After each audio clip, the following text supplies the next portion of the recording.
Ipinagkanulo ng asawa't pinsan habang ang nag-iisang anak ay nag-aagaw buhay. Sa gitna ng unos at lagnat, ang halakhak nila ang narinig. Hayaan mo siya, hindi siya aalis, wala siyang babalikan. Ngunit isang tawag lang ang nagbago sa lahat. Mula sa abo ng kataksilan, muli akong isinilang bilang reyna. Sa pagbabalik ko, handa na ba silang magbayad sa lahat ng kanilang kasalanan? Ang laro, ngayon pa lang magsisimula. O aka naman, Althea, lagnat lang yan. Ang mga salitang yon ni Marco, mas malamig pa sa hanging nagdadala ng ulan sa labas, ay tumusok sa aking puso. Nakalapat ang aking palad sa noo ng aming anak. Si Leo, ang aking mundo.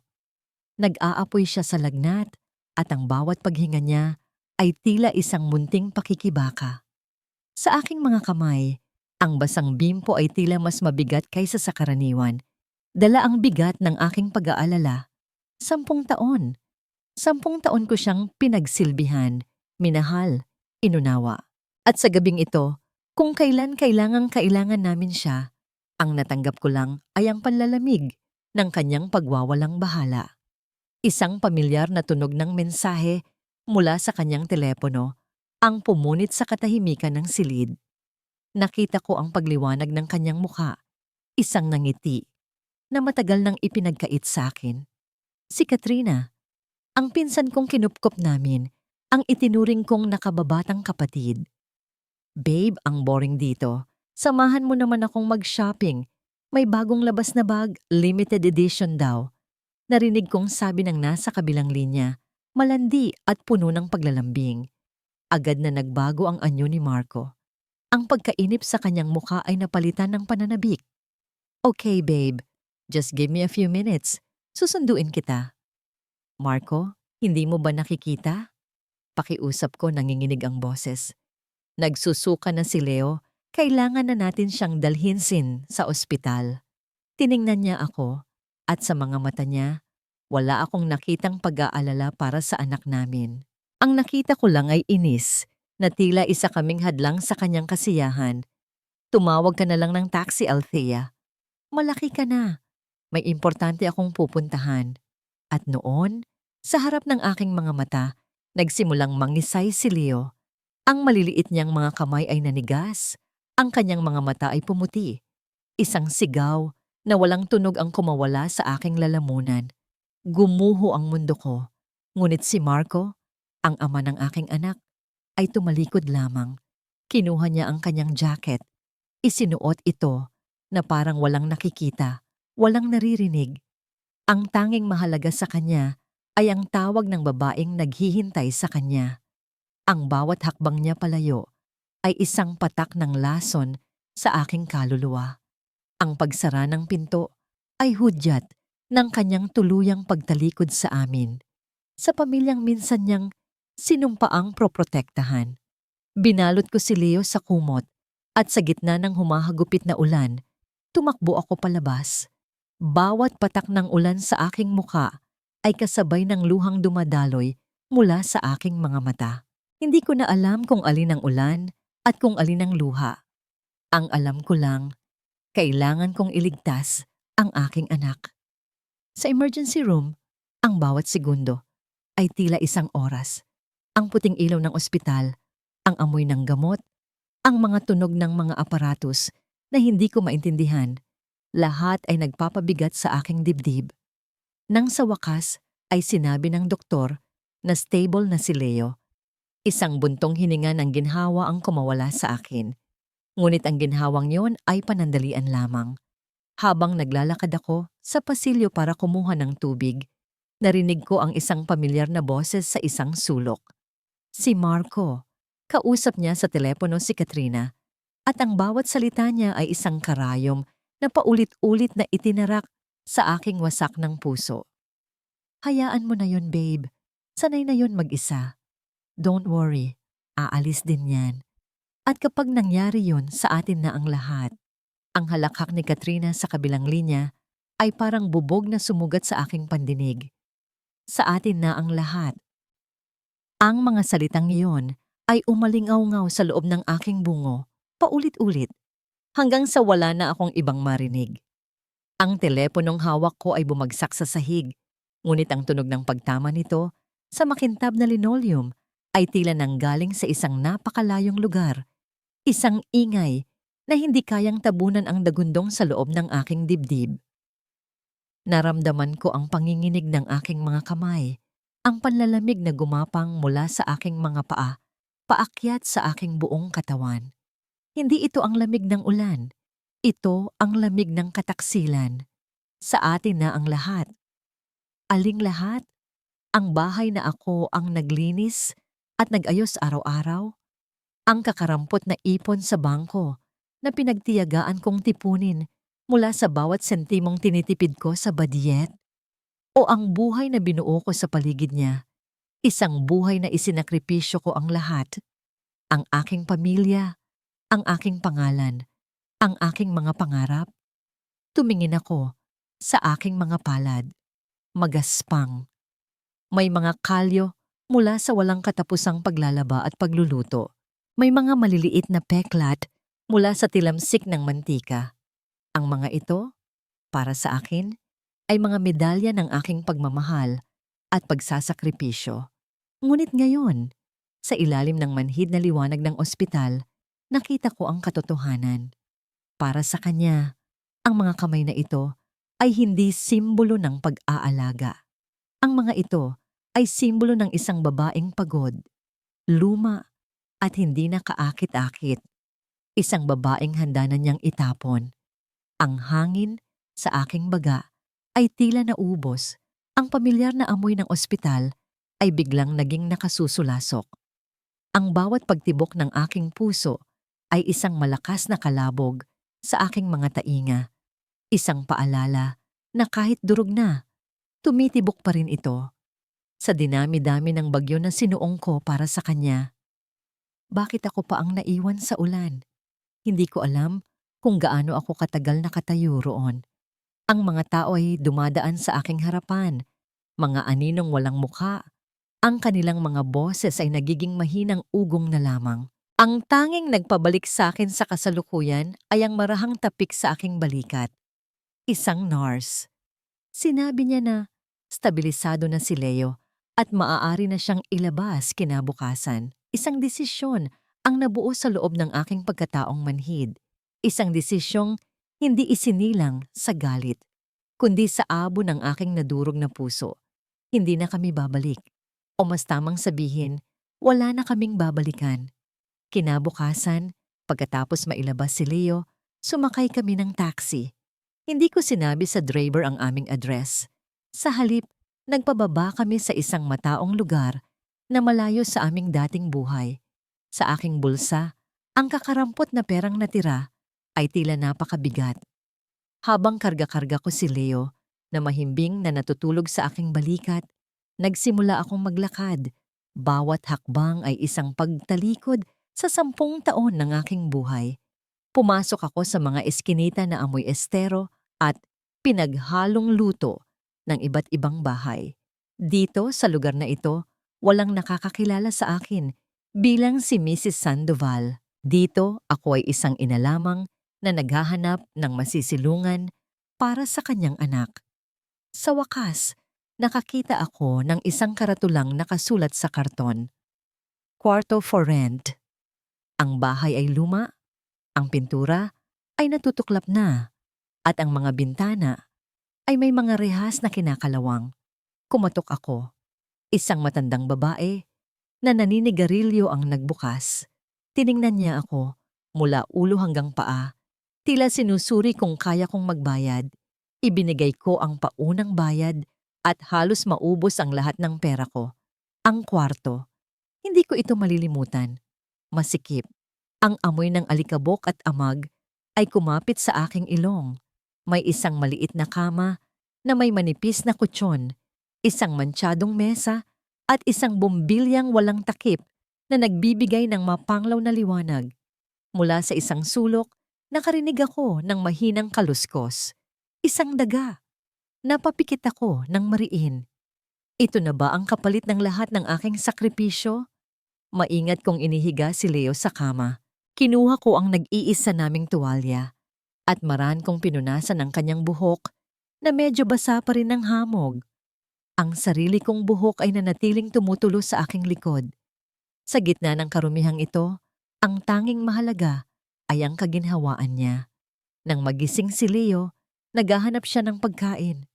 Sa labas, ibinuhos ko ang laman ng aking pitaka sa aking palad, mga barya. Sapat lang para sa isang mangkok ng lugaw na walang sahog mula sa kalapit na karinderya. Habang pinapanood ko siyang kumain, ang bawat subo niya ay tila 1,000,000 karayom na tumutusok sa aking dibdib. Nabigo ako bilang ina. Nabigo akong bigyan siya ng buhay na nararapat para sa kanya. Nang gabing iyon, sa dilim ng kwartong inuupahan, habang yakap-yakap ko ang natutulog na si Leo, ang lahat ng luhang pinigilan ko ay bumuhos na parang baha. Humagulgol ako ng walang tunog. Ang aking mukha ay nakasubsob sa kumot para walang makarinig. Nawala na ang lahat. Ang pangarap, ang pamilya, ang pag-ibig na inakala kong totoo. Sa isang saglit na pagtigil ng aking pag-iyak, napatingin ako sa isang basag na salamin na nakasabit sa dingding. Nakita ko ang aking refleksyon, isang babaeng may magulong buhok, maputlang labi, at mga matang pagod na sa kaluluha. Isang estranghero ang nakatitig pabalik sa akin. Ito na ba ako ngayon? Isang babaeng iniwan, talunan, at walang halaga? Sa kailaliman ng aking puso, isang tanong ang umusbong. Isang tanong na magtatakda ng aking kinabukasan. Ganito na lang ba ako? Kinabukasan, ang liwanag ng araw na tumagos sa maruming bintana ang gumising sa akin. Sa isang saglit, kinalimutan ko kung nasaan ako. Inakala kong nasa malambot pa rin akong kama ng aming tahanan at ang lahat ay isa lamang masamang panaginip. Ngunit ang amoy ng alikabok at ang paninigas ng aking likod ang mabilis na gumising sa akin sa katotohanan. Nilingon ko si Leo sa aking tabi. Gising na siya. Nakatitig sa akin ang kanyang mga inosenteng mata. At pagkatapos, isang ngiti ang sumilay sa kanyang mga labi. I love you, Mama. Ang apat na salitang iyon, simpleng mga salita mula sa isang batang walang alam sa bigat ng mundo. Ngunit para sa akin, ang mga salitang iyon ay parang tubig sa isang taong nauuhaw. Tila isang sinag ng araw na tumagos sa pinakamadilim na kuweba. Sa isang iglap, gumuho ang lahat ng pader ng aking pighati. Hindi. Hindi pwedeng ganito na lang ako. Hindi para sa kanya. Kailangan kong bumangon. Kailangan kong lumaban. Tila isang kulog sa isang maaliwalas na langit, isang alaala ang biglang pumasok sa aking isipan. Ang aking lolo Alejandro, nakatayo sa kanyang malawak na hardin habang nakaturo sa isang matatag na puno ng nara. Tandaan mo, Apo, sabi niya sa akin noong bata pa ako. Ang mga Rivera ay parang punong ito, hinahagupit ng bagyo, pero hindi kailanman sumusuko. Ang mga Rivera ay hindi sumusuko. Ang mga salitang iyon ay nagbigay sa akin ng lakas na matagal ko nang kinalimutan. Oo, isa akong Rivera. Bago ako naging Mrs. Sandoval, bago ko tinalikuran ang lahat para sa isang pag-ibig na naging kasinungalingan, ako muna ay isang Rivera. Dali-dali akong bumangon. Mayroon pa akong huling pag-asa. Inipon ko ang lahat ng natitirang barya sa aking bulsa, nagbabaka sakaling sapat pa. Iniwan ko si Leo na natutulog at maingat na isinara ang pinto. Naglakad ako papunta sa isang luma at maliit na internet cafe sa kanto, ang lugar kung saan nagkukumpulan ang mga kabataan para maglaro. Ang amoy ng alikabok at pawis ay sumalubong sa akin. Umupo ako sa isang bakanteng pwesto. Ang aking mga daliri ay nanginginig habang nag-log in ako sa isang account na matagal ko nang hindi nabubuksan.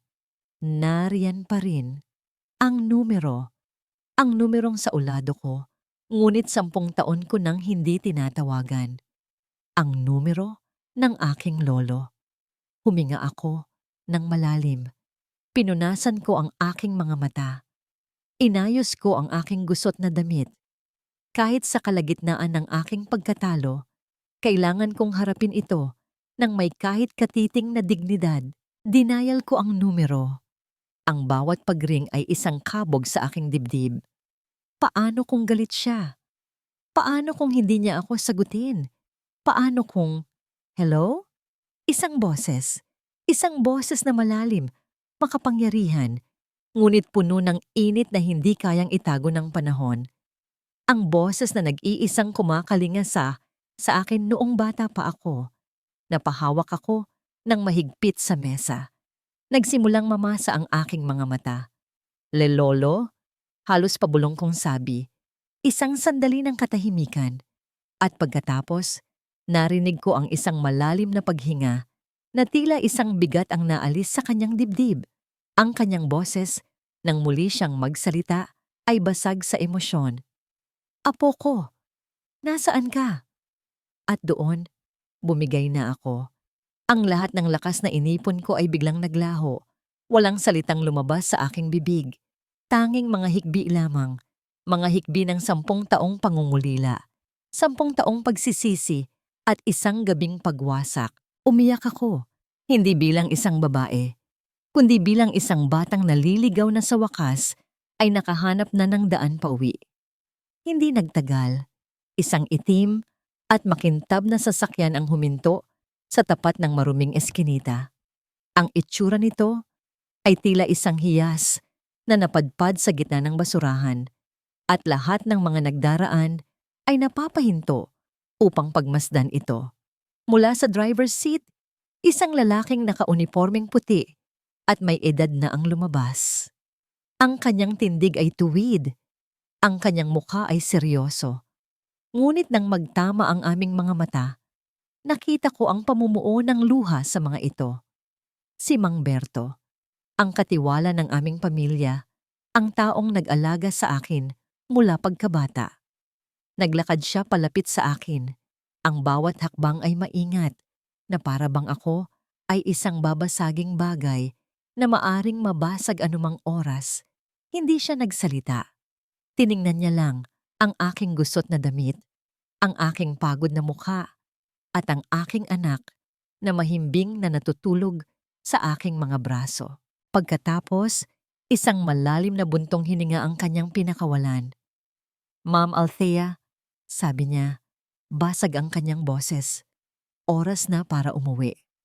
Ang salitang umuwi ay tila isang dayuhang salita sa aking pandinig. Sa loob ng sasakyan, habang dahan-dahan kaming lumalayo sa lugar na yon, ang aking mga daliri ay gumuhit sa malambot na katad ng upuan. Ang kaibahan nito sa magaspang na sahig ng inuupahan kong kwarto ay napakalaki. Tumingin ako sa labas ng bintana, pinapanood ang pagbabago ng tanawin mula sa masisikip na eskinita patungo sa malalawak na kalsada, mula sa mga gusaling pinaglumaan ng panahon patungo sa mga mansyon na nakatayo ng buong pagmamalaki. Bawat metro na aming tinatahak palayo ay isang metro palapit sa buhay na aking tinalikuran. Isang buhay na hindi ko alam kung karapat-dapat pa ba akong balikan. Huminto kami sa harap ng isang malaking gate na bakal. Bumukas ito ng dahan-dahan na tila mga braso ng isang amang naghihintay sa pagbabalik ng kanyang nawawalang anak. At sa dulo ng mahabang driveway, nakatayo ang aming tahanan, ang mansyon ng mga Rivera. Sa may pintuan naghihintay siya, ang aking lolo Alejandro. Tila nadagdagan ang mga guhit sa kanyang mukha at ang kanyang buhok ay mas pumuti. Ngunit ang kanyang mga mata, matalas pa rin tulad ng dati. Bumaba ako ng sasakyan, nanginginig ang mga tuhod. Inabot ni Mang Berto si Leo mula sa aking mga bisig. Ngayon, ako na lang mag-isa ang haharap sa kanya. Naglakad ako palapit. Ang bawat hakbang ay mas mabigat kaysa sa nauna. Tumigil ako sa kanyang harapan, yumuko, hindi kayang salubungin ang kanyang tingin. Hinintay ko ang kanyang galit, ang kanyang mga sermon, ang kanyang mga panunumbat. Ngunit wala akong narinig. Sa halip, naramdaman ko ang kanyang mga braso na yumakap sa akin ng mahigpit. Isang yakap na puno ng pangungulila. Nakalimutan mo na ba kung sino ka? Bulong niya sa aking tainga. Ang kanyang boses ay naglalaman ng sakit at pagmamahal. Ikaw ang apo ko. Isa kang Rivera at ang mga Rivera umuuwi. Sa loob ng kanyang opisina, habang umiinom kami ng mainit na tsokolate, ikinuwento ko ang lahat. Ang 10 taon ng pagtitiis, ang gabi ng unos, ang pagwawalang bahala ni Marco, ang kataksilan nila ni Katrina. Umiyak ako, hindi para humingi ng awa, kundi para ilabas ang lahat ng lason na matagal ko nang kinimkim. Nakinig siya ng walang pagputol. Nang matapos ako, hindi galit ang nakita ko sa kanyang muka, kundi isang malalim na kalungkutan. Hindi paghihiganti ang kailangan mo, apo, sabi niya. Ang kailangan mo ay muling buuin ang iyong sarili. Lolo, hindi po ako humihingi ng tulong para gumanti. Sagot ko, pinupunasan ng aking mga luha. Nandito po ako para humiram ng puhunan. Tumingin ako sa kanya ng diretso. Sa kauna-unahang pagkakataon ng may buong determinasyon, mayroon po akong plano. Gagamitin ko ang nag-iisang bagay na natutunan ko sa loob ng 10 taon, ang magluto at mag-alaga. Magtatayo po ako ng isang lugar kung saan ang mga tao ay makakaramdam ng kalinga. Isang lugar na kabaligtaran ng tahanang nawala sa akin. Isang ngiti ang sumilay sa labi ng aking lolo. Isang ngiti ng paghanga. Sa sandaling iyon, pumasok si Mang Berto. May dalang isang platito. Sa ibabaw nito ay isang mainit na ensaymada na may natutunaw na mantikilya at keso. Ang paborito ko mula pagkabata. Ang simpleng handog na yon ang nagsabi sa akin ng lahat. Tahanan. Ito ang aking tahanan. Ang tapang mo ay hindi nawala, Althea. Nagpahinga lamang, sabi ng aking lolo. Kumuha siya ng isang makapal na folder mula sa kanyang drawer at inilapag ito sa mesa sa aking harapan. Ito ang puhunan mo, higit pa sa sapat, sabi niya. Tinitigan niya ako at sa kanyang mga mata, nakita ko ang apoy ng isang laban na paparating. Pero tandaan mo, ang tunay na laban, ngayon pa lang magsisimula. Ang perang ipinahiram ni Lolo ay hindi ko itinuring na isang regalo, kundi isang responsibilidad. Ito ang binhi at trabaho kong palaguin ito. Sa tulong ng mga koneksyon ni Lolo, nakahanap ako ng isang maliit na pwesto sa isang lugar na hindi gaanong abala, ngunit maraming dumadaang mga empleyado ng opisina. Ang lugar ay luma, inabandona, at amoy alikabok. Ngunit nang tumayo ako sa gitna nito, ang nakita ko ay hindi ang mga sira-sirang dingding. Ang nakita ko ay isang pangarap. Sa sumunod na mga linggo, ang aking buhay ay umikot sa pagitan ng pag-aalaga kay Leo sa umaga at pagiging karpintero, pintor, at tubero sa hapon. Tinanggihan ko ang alok ni Lolo na kumuha ng mga profesional.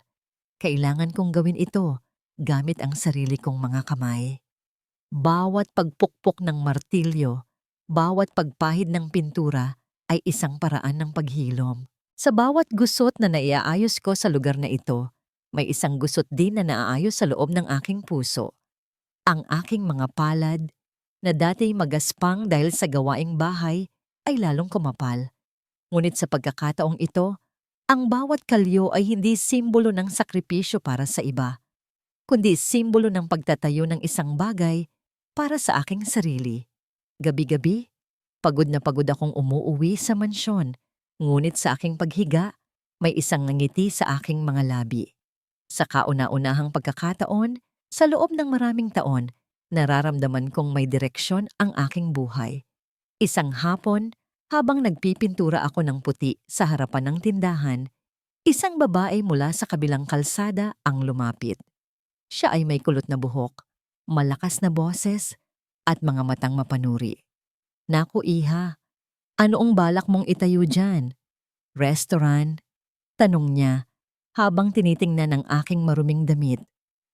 Mahirap ang negosyo dito, marami nang sumubok, lahat nagsara. Magiging maayos din po ang lahat. Sagot ko ng may ngiti. Ako nga pala si Marites. Pagpapakilala niya. Lahat ng tsismis sa lugar na to, alam ko. Ngumiti siya. Isang ngiting nagsasabing alam niya ang lahat ng nangyayari sa bawat sulok ng barangay. Single mom ka ba? Kawawa ka naman. Mahirap ang buhay. Hindi ko pinansin ang kanyang pagkaprangka. Sa halip, nakita ko ang kuryosidad sa kanyang mga mata. Siya ang magiging tagapagbalita ng aking kwento sa lugar na ito, sa mabuti man o sa masama. Pagkalipas ng isang buwan, ang dating abandonadong lugar ay naging isang maliit at kaakit-akit na kainan. Pinangalanan ko itong Leo's Haven. Ang mga dingding ay kulay cream. Ang mga mesa ay gawa sa kahoy at sa bawat mesa ay may isang maliit na florera na may sariwang bulaklak. Ang kusina, bagamat maliit, ay kumpleto sa gamit at kumikinang sa kalinisan. Ito ang aking kaharian. Sa araw ng pagbubukas, nakasuot ako ng isang simpleng puting bestida. Si Leo, na masigla na, ay tuwang-tuwa habang tinutulungan akong mag-ayos ng mga kubyertos. Si Mang Berto ay naroon din nakatayo sa isang sulok, ang kanyang mukha ay puno ng pagmamalaki. Inaasahan kong dudumugin kami ng mga tao. Naghanda ako ng maraming pagkain, ang aking espesyal na adobo, sinigang, at kaldereta. Mga lutong bahay na pinagpraktisan ko sa loob ng 10 taon. Ngunit lumipas ang 1 oras, 2 oras, tanghalian. Ang mga pagkain ay nanatiling mainit sa mga lalagyan. Ang mga upuan ay nanatiling walang laman. Ang tanging naririnig sa loob ng Leo's Haven ay ang pag-ikot ng bentilador at ang tibok ng aking kinakabahang puso. Mula sa kabilang kalsada, nakita ko si Aling Marites na nakatayo, kasama ang iba pang mga kapitbahay. Nagbubulungan at nakaturo sa aking direksyon. Naramdaman ko ang pag-init ng aking mga pisngi. Ang pangarap na binuo ko ng buong puso ay tila guguho bago pa man ito magsimula. Nagsimula akong magduda sa aking sarili. Tama ba ang desisyon ko? Baka nga tama sila. Baka isa lang akong babaeng walang alam sa negosyo, na ang tanging kapalaran ay ang mabigo. Ang hapon ay gumapang ng mabagal, kasabay ng unti-unting panlalamig ng mga pagkain at ng aking puso. Si Leo ay nakatulog na sa isa sa mga silya, pagod sa paghihintay. Si Mang Berto ay nanatiling tahimik sa isang sulok, ngunit nakikita ko ang pag-aalala sa kanyang mga mata. Malapit nang sumapit ang gabi at kailangan ko nang tanggapin ang katotohanan. Ang unang araw ko ay isang malaking kabiguan. Habang naghahanda na akong isara ang pinto, isang anino ang tumigil sa harapan. Isang matandang lalaki. Ang kanyang damit ay marumi at punit-punit. Ang kanyang buhok ay magulo at ang kanyang mga paa ay walang sapin. May hawak siyang isang maliit na lata kung saan siya humihingi ng limos. Tiningnan niya ang mga pagkain sa loob at sa kanyang mga mata. Nakita ko ang isang gutom na hindi lang pisikal, kundi gutom sa dignidad. Ang mga tao sa paligid ay umiiwas sa kanya. Ngunit sa halip na itaboy siya, isang bagay sa loob ko ang nag-udyok sa aking buksan ng pinto. Gusto niyo po bang kumain? Tanong ko ng may ngiti. Nagulat ang matanda. Tila hindi siya makapaniwala. Pero, wala akong pera, Ineng. Ayos lang po, sabi ko. Marami po kaming pagkain. Sayang naman kung masisira lang. Halik kayo, maupo po kayo. Inakay ko siya sa isang mesa. Kumuha ako ng isang malinis na plato at pinagsandukan siya ng kanin at ng pinakamasarap kong kaldereta. Ibinigay ko ito sa kanya kasama ang isang baso ng malamig na tubig. Hindi siya nagsalita. Yumuko lang siya at nagsimulang kumain. Ang paraan ng pagkain niya ay nagpapakita ng matinding gutom, ngunit meron pa ring dignidad. Nang matapos siya, tumayo siya at tumingin sa akin. May luha sa gilid ng kanyang mga mata. Salamat, Ineng. Matagal na mula noong may nagtrato sa akin na parang tao. Pagpalain ka sana ng Diyos. At pagkatapos ay umalis na siya. Isinara ko ang pinto ng may bigat sa dibdib. Ngunit meron ding kakaibang kapayapaan. Bigo man ang negosyo ko ngayon, nakagawa naman ako ng tama. Sa kabilang banda ng lungsod, sa isang mamahaling kondominium, nag-aaway na naman sina Marco at Katrina. Ano ba, Marco? Bakit hindi pa natin bilhin yung bagong kotse? Sabi mo may pera tayo. Sigaw ni Katrina habang hinahagis ang isang magazine sa mesa. Hindi pa ngayon, Katrina. Ang investment na pinasok ko ay hindi pa kumikita. Maghintay ka nga. Sagot ni Marco. Ang kanyang boses ay puno ng pagkainis. Ang buhay na akala niya ay magiging perpekto ay unti-unti nang nagpapakita ng mga lamat. Ang pera na kanilang kinuha ay hindi walang hanggan. Kinabukasan, binuksan ko ang Leo's Haven nang walang anumang inaasahan. Nagluto lang ako ng sapat para sa ilang tao. Ngunit bago pa man sumapit ang tanghalian, isang magarang sasakyan ang huminto sa tapat. Isang lalaking nakasuot ng formal na damit ang bumaba. Pumasok siya sa loob at nagpakilala bilang si Anton, isang kilalang food blogger. Nabasa ko ang post ng tatay ko kagabi. Sabi niya, hindi siya madalas mag-post sa social media, pero kagabi, isinulat niya ang lahat tungkol sa isang babaeng may ginintuang puso na nagbigay sa kanya ng pagkain ng walang kapalit. Natigilan ako. Ang matandang lalaki pala. Sabi niya, ito raw ang pinakamasarap na kaldereta na natikman niya sa buong buhay niya. Hindi dahil sa sangkap, kundi dahil sa kabaitan ng nagluto. Pagpapatuloy ni Anton. Kaya nandito ako. Gusto kong tikman ang pagkain na nagpaiyak sa aking ama. Nang hapong yon, isang artikulo ang lumabas sa internet na may pamagat na higit pa sa pagkain, ang kabaitan sa loob ng Leo's Haven. Mabilis itong kumalat. Libo-libo ang nag-share. Kinabukasan, bago ko pa man buksan ang pinto, isang mahabang pila na ng mga tao ang naghihintay sa labas. Puno ang Leo's Haven, ang tunog ng mga kubyertos, ang masayang tawanan ng mga customer, ang amoy ng aking mga niluluto. Ang lahat ay musika sa aking pandinig. Mula sa kanyang tindahan, nanlaki ang mga mata ni Aling Marites. Nagsimula siyang magkwento sa lahat ng gustong makinig tungkol sa bagong anghel sa kanilang lugar. Sa kondominium nila, binuksan ni Katrina ang kanyang laptop. Nakita niya ang trending na artikulo. Leo's Haven, basa niya sa pamagat. Kumunot ang kanyang noo. Ang pangalang iyon, bakit parang pamilyar? Ipinagsawalang bahala niya ito. Abala sa pagtingin ng mga online shopping sites, hindi alam na ang unang bato para sa pagbagsak nila ay naihagis na. Ang tagumpay ng Leo's Haven ay hindi naging panandalian. Tila isang apoy na kumalat. Ang kwento sa likod ng aking munting kainan ay umantig sa puso ng marami. Hindi na lamang ito isang lugar para kumain, naging simbolo ito ng pag-asa na sa kabila ng lahat, ang kabutihan ay nananaig pa rin. Ang pila sa labas ay hindi nawala. Ang mga customer ay bumabalik-balik, hindi lang dahil sa lasa ng pagkain, kundi dahil sa pakiramdam ng pagiging nasa isang tahanan. Ang maliit na kusina ay naging abala. Kumuha ako ng mga karagdagang tauhan, mga kapwa ko single mom mula sa komunidad, mga taong nangangailangan din ng pangalawang pagkakataon. Naging isang pamilya kami sa loob ng aming munting kaharian. Ang Althea na minsang nakayuko at walang tiwala sa sarili ay unti-unting naglaho. Sa bawat araw na lumilipas, mas natututo akong magpatakbo ng negosyo. Ako na ang nakikipag-usap sa mga supplier, ang nag-aaral ng mga numero sa libro, at ang gumagawa ng mga desisyon. Ang aking simpleng bestida ay napalitan ng mga eleganteng blusa at pantalon.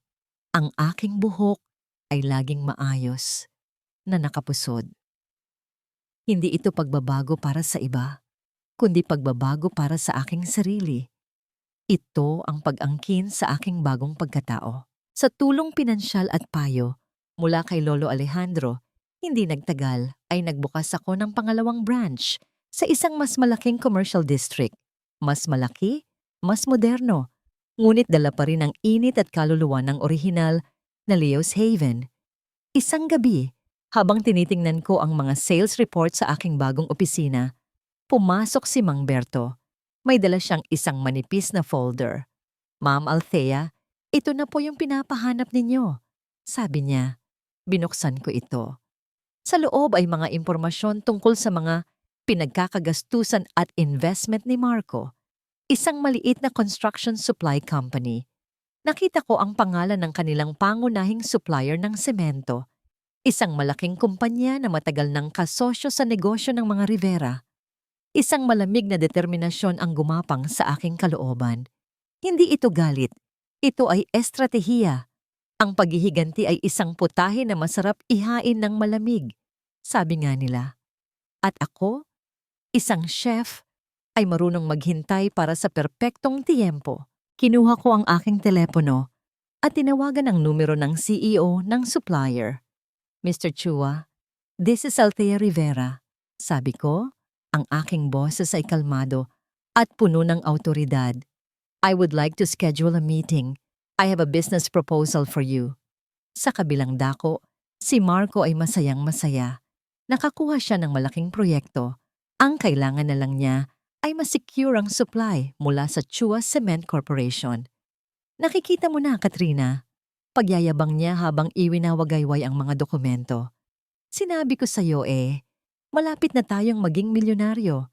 Sa susunod na buwan, bibilhin na natin yung sports car na gusto mo." Humalik si Katrina sa kanyang pisngi. "That's my man." Sabi ko na nga ba hindi ka katulad ng pinsan kong Lusyang. A winner is a winner. Masaya silang nagdiwang, nagbubuhos ng mamahaling alak, walang kamalay-malay na sa isang tahimik na opisina sa kabilang bahagi ng lungsod. Ang babaeng kanilang tinawag na Lusyang at talunan ay nagsisimula nang gumalaw ng kanyang mga piyesa sa chessboard. Nakatingin ako sa labas ng bintana ng aking opisina sa mga ilaw ng syudad na kumikinang sa dilim. Ang laban ay hindi pa tapos. Sa katunayan, ngayon pa lang ito tunay na magsisimula. Ang meeting room ng Chua Cement Corporation ay malamig at tahimik. Nakaupo sa kabisera ng mahabang mesa si Mr. Chua, isang matandang negosyanteng Chino na kilala sa pagiging tuso at praktikal. Sa kanyang harapan, ipinipresenta ko ang aking proposal. Hindi ako nag-alok ng mas malaking bayad. Sa halip, nag-alok ako ng isang bagay na mas mahalaga, isang pangmatagalang partnership. Ipinakita ko sa kanya ang plano ng pagpapalawak ng Leo's Haven sa buong bansa at kung paano ang Rivera Group, ang kumpanya ng aking pamilya, ay susuporta sa lahat ng construction needs. Ipinakita ko ang mga numero, ang mga projection, at ang pangalan ng mga Rivera na nakakabit dito. Isang alok na mahirap tanggihan, ang Sandoval Construction Supplies. Nagsimulang magsalita si Mr. Chua, tinitingnan ang isa pang folder sa kanyang mesa. Meron din silang alok para sa proyektong ito. "Alam ko po," sagot ko ng mahinahon. "Ngunit ang alok nila ay para sa isang proyekto lamang. Ang alok ko po ay para sa kinabukasan." Tinitigan ako ni Mr. Chua ng matagal. Nakita niya ang determinasyon sa aking mga mata. Nakita niya ang kapangyarihan sa likod ng aking pangalan. At higit sa lahat, nakita niya ang mas malaking kita. "The board will deliberate, Miss Rivera. We will let you know," sabi niya sa wakas. Ngunit sa paraan ng kanyang pagtango, alam kong nakuha ko na ang kontrata. Lumabas ako ng gusali, hindi nagpapakita ng anumang emosyon. Pumasok ako sa aking sasakyan at doon lamang ako huminga ng malalim. Ang unang hakbang ay matagumpay. Kinabukasan, sa opisina ni Marco, ang pagdiriwang ay naging isang sigawan. "Anong ibig mong sabihin na hindi na tayo ang kukunin nila?" Sigaw ni Marco sa telepono. Ang kanyang mukha ay pula sa galit. "Kahapon lang, halos sigurado na tayo." "Sino? Sino ang pumalit sa atin?" Ang nasa kabilang linya ay nagbigay ng isang maikling sagot. Ibinaba ni Marco ang telepono nang may pagkabigla. "Sino, Marco? Anong nangyari?" Tanong ni Katrina, na tumigil sa pag-file ng kanyang mga kuko. Ang Rivera Group, sagot ni Marco. Tila hindi makapaniwala. Ang pamilya ni Althea, sila ang nakakuha ng kontrata. Isang malamig na takot ang gumapang sa kalooban ni Katrina. Paano? Paano nila nalaman ang tungkol sa proyektong ito? Imposible! Matagal nang walang koneksyon si Althea sa kanila. Hindi ko alam. Sigaw pabalik ni Marco. Ginugulo ang kanyang buhok sa frustration. Siguro nagkataon lang. Isang malaking malas na pagkakataon. Pinilit nilang paniwalain ang kanilang sarili na yun ay isang pagkakataon lamang. Isang masamang kapalaran. Ngunit sa mga sumunod na linggo, ang pagkakataon ay naging isang pattern. Isang maliit na supplier ng graba ang biglang umatras. Isang trucking service ang biglang nagdoble ng kanilang presyo. Ang lahat ng kanilang mga galaw ay tila may sumasabotahe. Ang kanilang puhunan ay nauubos at ang malaking proyekto na kanilang inaasahan ay unti-unti nang gumuho sa kanilang harapan. Isang gabi, nakatanggap si Marco ng isang email, isang formal na abiso mula sa Chua Cement Corporation na tuluyan ng kinakansela ang kanilang paunang usapan. Sa dulo ng email, may nakasulat, Approved by AR, President, Rivera Group F and B Division. AR. Basa ni Marco ng malakas. Sino si AR? Nani. Tinitigan nila ang mga inisyal na yon. Sinusubukang alamin kung sino ang misteryosong kalaban na sumisira sa kanila. Hindi nila alam na ang AR ay si Althea Rivera. At hindi ito isang pagkakataon. Ito ay isang maingat na plinano at perpektong isinagawang deklarasyon ng digmaan. Ang pagkawala ng kontrata sa Chua Cement Corporation ay simula pa lamang ng kanilang pagbagsak. Para itong isang malaking bato na bumagsak sa isang marupok na bubong at ang mga kasunod na pagguho ay hindi na mapigilan. Ang malaking proyektong inaasahan ni Marco ay tuluyang nawala. Ang mga kliyenteng nagbigay ng paunang bayad ay nagsimulang maningil at ang pera na ginastos nila ni Katrina sa mga luho ay wala nang maipapalit. Ang dating masayang condominium unit ay naging isang arena ng sisihan at sigawan. Ang bawat araw ay nagsisimula at nagtatapos sa pag-aaway. Kasalanan mo to, Marco! Sigaw ni Katrina isang umaga habang tinitingnan ang dumarating na mga bill sa kanilang lamesa. Masyado kang mayabang. Akala mo kaya mo nang mag-isa. Tingnan mo ngayon, wala na tayong pera. Ako pa talaga ang may kasalanan. Ganti ni Marco, ang kanyang muka ay gusot dahil sa stress at kakulangan sa tulog. Sino ba ang walang tigil sa pag-shopping? Sino ba ang bumili ng mga alahas at bag na hindi naman natin kailangan? Kung tinipid sana natin yung pera, may pondo pa tayo ngayon. So ako pa ang masama ngayon. Baka nakakalimutan mo. Iniwan mo ang asawa at anak mo para sa akin. Huwag mong isumbat sa akin ang pera. Ang dating matatamis na salita ay napalitan ng masasakit na panunumbat. Ang pagmamahal na akala nila ay totoo ay nabunyag na isa lamang kasunduan na nakabase sa pera at kaginhawaan. Ngayong nawawala na ang mga iyon, nawawala na rin ang pundasyon ng kanilang relasyon. Napilitan si Marco na ibenta ang kanyang kotse para may maibayad sa mga utang. Pagkatapos ay ang mga mamahaling relo. Sumunod ang mga alahas ni Katrina. Bawat bagay na nawawala ay isang piraso ng kanilang kayabangan na natatanggal. Ang balita ng kanilang paghihirap ay mabilis na kumalat. Salamat sa mga marites ng kanilang sosyal na sirkulo. Ang mga dating kaibigan ay nagsimulang umiwas. Ang mga imbitasyon sa mga party ay tumigil. Mula sa pagiging sentro ng atensyon, sila ngayon ay naging isang kwentong kutsero, isang babala, tungkol sa karma. Isang hapon, habang naglalakad si Marco sa isang mall, pagod at walang direksyon, nakita niya sa isang malaking LED screen ang isang interview. Isang babae, matikas, maganda, at puno ng kumpiyansa. Kinausap niya ang host tungkol sa tagumpay ng kanyang negosyo. Miss Althea Rivera, ano po ang sikreto sa likod ng mabilis na pag-unlad ng Leo's Haven? Tanong ng host. Ngumiti si Althea, isang mamangiting umabot sa kanyang mga mata. Walang sikreto. Pagsisikap lang at pagmamahal. Pagmamahal sa aking anak na siyang inspirasyon ko sa lahat. Natigilan si Marco.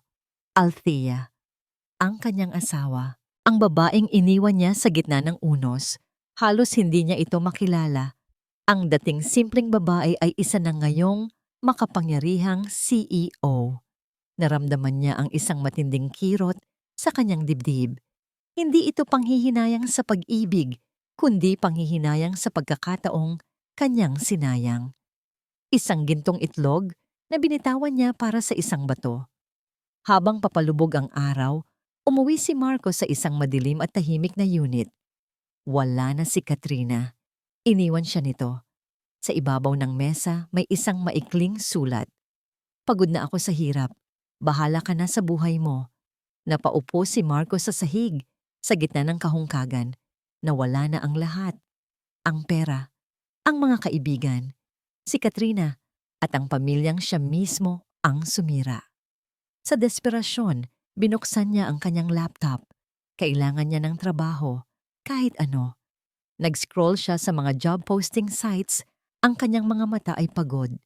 At doon, isang anunsyo ang pumukaw sa kanyang atensyon. Hiring.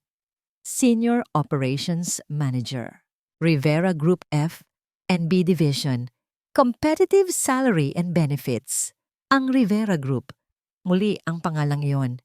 Para sa kanya, sa gitna ng kanyang kadiliman, ito ay tila isang sinag ng pag-asa. Isang pagkakataon para makabangon muli. Hindi niya alam na ang sinag na yon ay hindi nag-aalok ng kaligtasan. Ito ay isang paanyaya patungo sa kanyang huling paghuhukom. Ang proseso ng aplikasyon sa Rivera Group ay mahigpit at propesyonal. Nagsumite si Marco ng kanyang resume, maingat na inalis ang anumang koneksyon sa kanyang bigong negosyo at itinampok ang kanyang karanasan sa militar bilang isang opisyal. Para sa kanya, ang apelyidong Sandoval ay isang ordinaryong pangalan lamang. Imposibleng malaman ng sinuman ang kanyang nakaraan. Sa kanyang sorpresa, mabilis siyang tinawagan para sa isang panayam. Nalampasan niya ang unang screening. Pagkatapos ay ang technical interview sa HR department. Ang kanyang karanasan sa logistic at pamumuno sa militar ay naging kahanga-hanga sa papel. Tila ang kapalaran ay nagsisimula nang muling pumanig sa kanya. Mr. Sandoval, your qualifications are impressive. Sabi ng HR manager sa kanya pagkatapos ng pangalawang interview. There is only one final step, an interview with the president of the F&B division herself. She personally screens all senior management candidates. Isang ngiti ng tagumpay ang sumilay sa labi ni Marco. Ito na ang kanyang pagbabalik. Sa araw ng huling interview, isinuot ni Marco ang kanyang pinakamagandang damit, ang nag-iisang natitirang suit na hindi niya naibenta. Tumingin siya sa salamin. Ang dating kumpiyansa ay unti-unti nang bumabalik. Nag-practice siya ng kanyang mga ngiti, ng kanyang mga sagot. Handang-handa na siyang muling umakyat sa tuktok. Ang opisina ng presidente ay nasa pinakamataas na palapag ng gusali. Ang sahig ay gawa sa mamahaling marmol. Ang mga dingding ay may mga eleganteng painting. Habang naglalakad siya sa pasilyo, kasama ang isang executive assistant, ramdam niya ang kapangyarihan at karangyaan sa paligid. Ito ang mundong nararapat para sa kanya. The president will see you now, Mr. Sandoval, sabi ng assistant. Binubuksan ang isang malaking pinto na gawa sa dark wood. Humakbang si Marco papasok. Ang silid ay malawak, na may malaking bintanang salamin kung saan tanaw ang buong syudad. Sa gitna ng silid, may isang malaking mesa. At nakaupo sa likod nito, sa isang mataas na leather chair, ay isang babae, nakatalikod sa kanya habang nakatingin sa labas. Good morning, ma'am. Bati ni Marco. Ang kanyang boses ay puno ng respeto at kumpiyansa. Dahan-dahang umikot ang silya at ang mundo ni Marco ay tumigil sa pag-ikot. Ang babaeng nakaupo sa silya ng kapangyarihan, ang presidente ng dibisyon na kanyang inaaplayan, ang taong may hawak ng kanyang kinabukasan sa mga palad nito, ay si Althea, ang kanyang dating asawa. Ang kanyang buhok ay maayos na nakatali sa isang eleganteng bun. Ang kanyang suot ay isang power suit na perpektong bumagay sa kanyang katawan. Ang kanyang mukha ay may magaang makeup, ngunit ang kanyang mga mata, ang nagpatigil sa paghinga ni Marco. Ang dating maamo at mapagmahal na mga mata ay ngayon ay kalmado, matalas at hindi mabasa. Wala nang bakas ng sakit, tanging awtoridad lamang. Nanlaki ang mga mata ni Marco. Ang kanyang bibig ay bahagyang bumuka, ngunit walang salitang lumabas. Ang lahat ng dugo sa kanyang katawan ay tila umakyat sa kanyang ulo, pagkatapos ay biglang bumagsak sa kanyang mga paa. Ang kumpiyansang inipon niya ay naglaho na parang bula. Ito ang misteryosong AR. Hindi ito isang pagkakataon. Hindi ito masamang kapalaran. Lahat ng ito ay plinano. Isang maliit, halos hindi mahahalata, at malamig na ngiti ang sumilay sa mga labi ni Althea. Itinuro niya ang upuan sa harap ng kanyang mesa. "Please have a seat, Mr. Sandoval," sabi niya. Ang kanyang boses ay makinis at propesyonal, na tila sila ay dalawang estranghero na ngayon pa lamang nagkita. "Let's start your interview." Hindi makagalaw si Marco. Ang kanyang mga paa ay tila nakadikit sa sahig na marmol. Ang mga salitang "Let's start your interview" ay umalingaungaw sa kanyang tainga. Bawat isa ay isang sampal ng katotohanan. "Oh, hindi maaari," nauutal niyang sabi. Ang kanyang boses ay garalgal. "Althea?"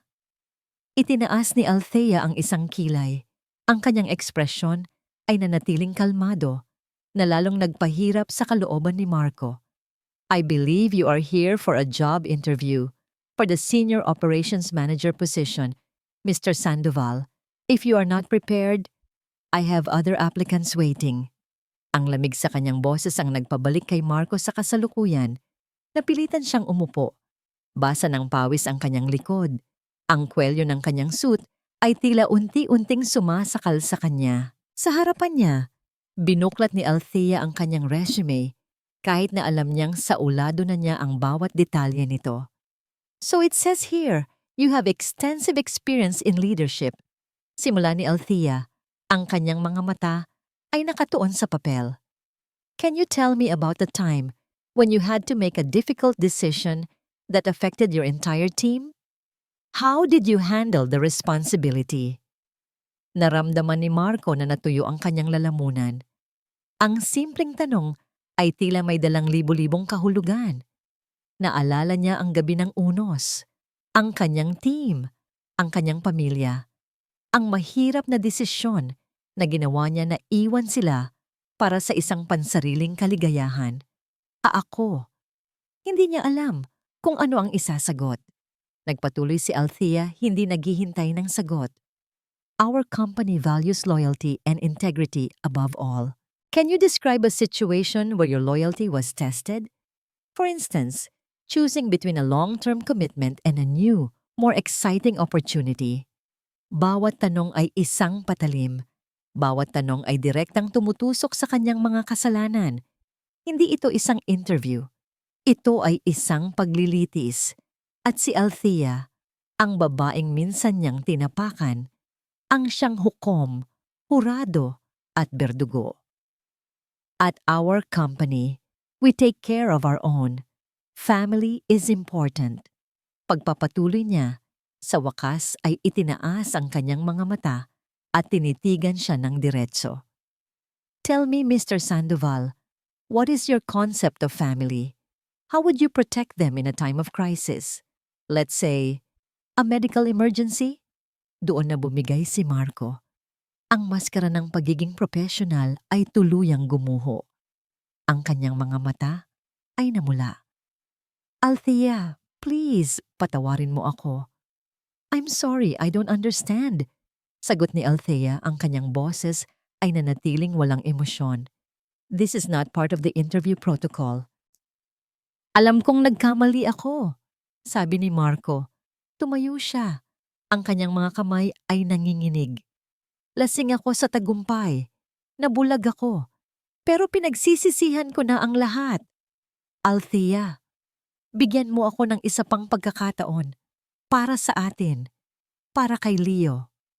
Sa pagbanggit ng pangalan ng kanilang anak, isang bahagyang pagbabago ang naganap sa mukha ni Althea. Isang kislap ng apoy ang lumitaw sa kanyang mga mata. Huwag na huwag mong babanggitin ang pangalan ng anak ko, sabi niya. Sa unang pagkakataon, may diin at lamig sa kanyang boses. Wala kang karapatan. Itinikom niya ang folder sa kanyang harapan. Tapos na ang paglilitis. Thank you for your time, Mr. Sandoval, sabi niya. We're looking for someone with a strong moral character and a sense of responsibility. Qualities that, based on this interview, you severely lack. My assistant will show you out. Hindi, Althea. Huwag mo namang gawin sa akin to. Pagmamakaawa ni Marco, lumuhod siya sa sahig. Ang dating mayabang na koronel ay ngayon ay isang taong nawalan ng lahat ng dignidad. Parang awa mo na. Tulungan mo ako. Wala na akong babalikan. Ganoon ba? Sagot ni Althea. Tumayo siya at lumakad papunta sa bintana. Tinalikuran siya. Noong gabing kailangan ka namin, yun din ang sinabi mo sa amin, na wala kaming babalikan. Ang pagkakaiba lang, Mr. Sandoval, ay ako. Marunong akong bumangon mag-isa. Pinindot niya ang isang intercom sa kanyang mesa. Security, please escort Mr. Sandoval out of the building. Dalawang gwardiya ang mabilis na pumasok. Pilit nilang itinayo si Marco habang siya ay nagsisigaw at nagmamakaawa. Habang kinaladkad siya palabas, ang kanyang mga mata ay nakatitig pa rin kay Althea na nanatiling nakatalikod, nakatingin sa syudad na para bang siya ang nagmamay-ari nito. Nang sa wakas ay tumahimik na ang silid, si Althea ay nanatili sa kanyang kinatatayuan. Isang butil ng luha ang pumatak mula sa kanyang mata. Hindi ito luha ng kalungkutan o galit. Ito ay luha ng paglaya. Tapos na. Sa wakas, malaya na siya. Ang insidente sa opisina ay hindi na muling napag-usapan. Para kay Althea, iyon ay isang pagsasara ng isang kabanata na matagal nang dapat winakasan. Ang balita tungkol sa pagpapalayas kay Marco ay kumalat sa mundo ng negosyo. Ngunit nanatili itong isang profesional na desisyon. Walang sino man ang nakaalam sa personal na drama sa likod nito. At iyon mismo ang gusto ni Althea. Ang kanyang tagumpay ay hindi nakakabit sa pagbagsak ni Marco. Ito ay nakatayo sa sarili nitong mga paa. Isang linggo pagkatapos noon, ipinatawag niya ang kanyang abogado. I want to sell the house, sabi niya. Ang tinutukoy niya ay ang bahay kung saan sila dating nakatira ni Marco. Ang bahay na legal pa ring nakapangalan sa kanya bilang bahagi ng kanilang kasal na hindi pa napapawalang bisa.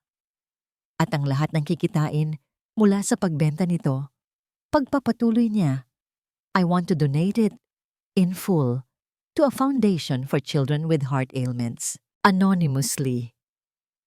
Iyon ang kanyang huling koneksyon sa kanyang nakaraan at gusto na niyang putulin ito. Hindi niya kailangan ng pera. Ang kailangan niya ay gawing isang bagay na mabuti ang isang lugar na puno ng masasakit na alaala. Samantala, ang balita tungkol sa huling pagbagsak ni Marco ay nakarating kay Katrina. Nahanap niya ito sa isang maruming beer house, lasing at walang-wala. Tiningnan niya ang lalaking minsan niyang hinangaan. Ngayon ay gusgusin, amoy alak at talunan. Walang awa sa kanyang mga mata, tanging pagkasuklam. Sabi ko na nga ba, sabi ni Katrina, ang kanyang boses ay puno ng lason. Isa ka lang palang talunan, katulad ng pinsan kong Lusyang. Umalis ka na. Sagot ni Marco. Hindi man lang siya tinitingnan. Aalis talaga ako. At huwag kang mag-alala. May bago na akong sponsor. Isang matandang foreigner. Hindi kasing gwapo mo. Pero di hamak na mas mayaman pa sa pinangarap mong yaman. Tumalikod si Katrina at naglakad palayo. Iniwan si Marco sa gitna ng ingay at usok. Nag-iisa sa mundong siya mismo ang gumawa. Ang kanyang sariling karma ay nagsisimula pa lamang. Isang maaraw na Sabado, pinasyalan ni Althea at Leo ang kanilang bagong tahanan. Hindi na ito sa mansyon ng kanyang lolo. Isang maluwag na penthouse unit na may malaking balkonahe kung saan tanaw ang buong syudad. Ito ay sarili niya. Pinagpaguran niya. Wow, Mama! Ang ganda dito! Sigaw ni Leo, na ngayon ay isang masigla at malusog na bata, habang tumatakbo-takbo sa sala. Ngumiti si Althea, ang tunog ng halakhak ng kanyang anak sa loob ng kanilang bagong tahanan. Iyon ang tunay na kahulugan ng tagumpay. Kasama nila si Mang Berto, na ngayon ay personal na niyang katiwala at parang pangalawang ama na rin. Habang nag-aayos sila ng mga gamit, isang sobre ang iniabot ng kartero. Nakita ni Althea ang sulat kamay sa labas. Galing kay Marco. Tinitigan niya ito ng matagal. Siguro ito ay isa na namang sulat ng pagmamakaawa. O marahil ay panunumbat. O baka isang huling pagtatangkang ipaliwanag ang kanyang sarili. Dati, ang sulat na ito ay magiging dahilan ng kanyang pagkabalisa. Dati, bubuksan niya ito, umaasang makakita ng pagsisisi. Ngunit ngayon, habang hawak niya ang sobre, wala siyang naramdamang kahit ano. Walang galit, walang awa, walang kuryosidad. Tanging kapayapaan lamang. Naglakad siya papunta sa kanilang modernong fireplace, isang palamuti sa gitna ng sala. Binuksan niya ito. Isang maliit na apoy ang sumiklab. Hindi niya binuksan ang sulat. Dahan-ahan, inihulog niya ito sa apoy. Pinanood niya ang mga gilid ng papel na dahan-dahang kinakain ng apoy. Ang mga salitang hindi na niya kailanman mababasa ay nagiging itim na abo. Habang nagliliyab ito, nararamdaman niya ang huling bigat sa kanyang puso na tuluyan nang naglalaho. Tapos na. Ang nakaraan ay abo na lamang. At sa kanyang harapan, isang bagong umaga ang naghihintay, maliwanag at puno ng pag-asa. Lumipas ang 5 taon. Ang hardin sa itaas ng aming penthouse ay namumululaklak na ngayon. Ang mga rosas na itinanim ko noon ay matatayog na. Ang kanilang mga tinik ay hindi na nakakatakot sa aking mga kamay na sanay na sa trabaho. Dito, sa gitna ng lungsod, nakabuo ako ng sarili kong santuwaryo. Tahimik, payapa, malayo sa ingay ng nakaraan. Mama, talo na naman ang team namin sa basketball. Pero ako ang MVP.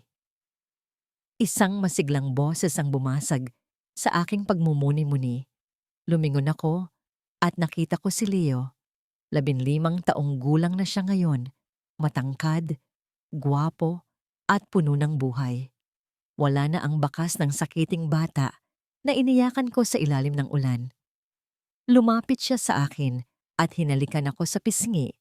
Ang pawis sa kanyang noo ay kumikinang sa ilalim ng araw. Okay lang yan, anak, sabi ko habang pinupunasan ang kanyang mukha gamit ang aking panyo. Ang mahalaga, nag-enjoy ka at ibinigay mo ang lahat. Proud na proud ako sa'yo. Tumakbo siya pabalik sa loob para maligo. Iniwan akong nakangiti.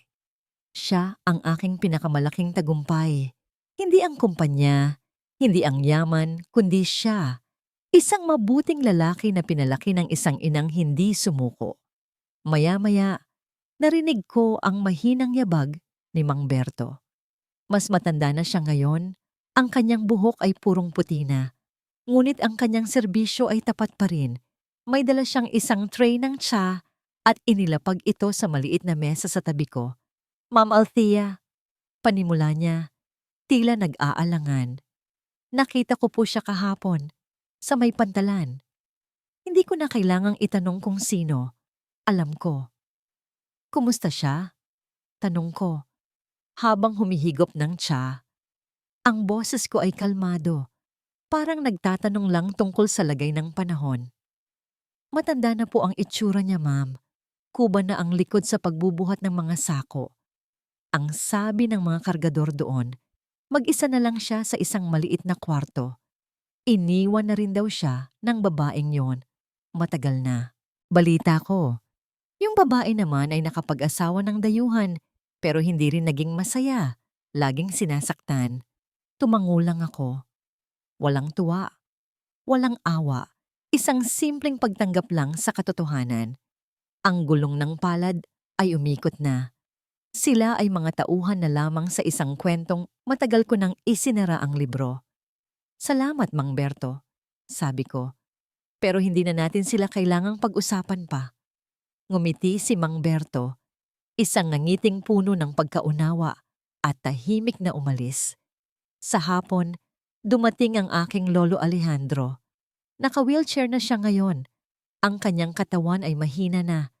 Ngunit ang kanyang isipan ay matalas pa rin. Tinulak ko siya papunta sa gilid ng terrace kung saan kitang-kita ang paglubog ng araw. Ang langit ay pinaghalong kulay kahel at lila. Isang paalala na ang bawat pagtatapos ay maganda. Hinawakan niya ang aking kamay. Ang kanyang balat ay kulubot at manipis, ngunit mainit pa rin. Masaya ka ba, Apo? Tanong niya. Ang kanyang boses ay mahina at nanginginig. Napatawad mo na ba sila? Tumingin ako sa malayo, sa mga ilaw ng syudad na nagsisimula ng kumurap-kurap. Inisip ko ang galit na naramdaman ko noon, ang pagnanais kong makita silang magdusa. Naroon pa ba yon? Huminga ako ng malalim, nilalasap ang sariwang hangin. Hindi ko po alam kung napatawad ko na sila, Lolo. Sagot ko ng tapat. Siguro, hindi na yon mahalaga dahil hindi na sila parte ng buhay ko. Tumingin ako sa kanya at pagkatapos ay sa refleksyon ko sa salamin ng bintana, isang babaeng buo, matatag at minamahal. Ang mahalaga po, dugtong ko na may ngiti sa aking mga labi, ay napatawad ko na ang sarili ko. Napatawad ko na ang Althea na nagpakatanga noon at niyakap ko na ang Althea na nandito ngayon. Pumikit ang lolo at tumango. Isang luha ang tumakas sa kanyang mata. Iyon lang ang gusto kong marinig. Doon, sa hardin ng kapayapaan, sa ilalim ng mga bituin, naramdaman ko ang tunay na kalayaan. Hindi ito ang kalayaang ibinibigay ng iba. Ito ay ang kalayaang ibinigay ko sa aking sarili. Ang bagyo ay matagal nang lumipas, at ang natira na lamang ay isang tahimik at magandang gabi. Wakas!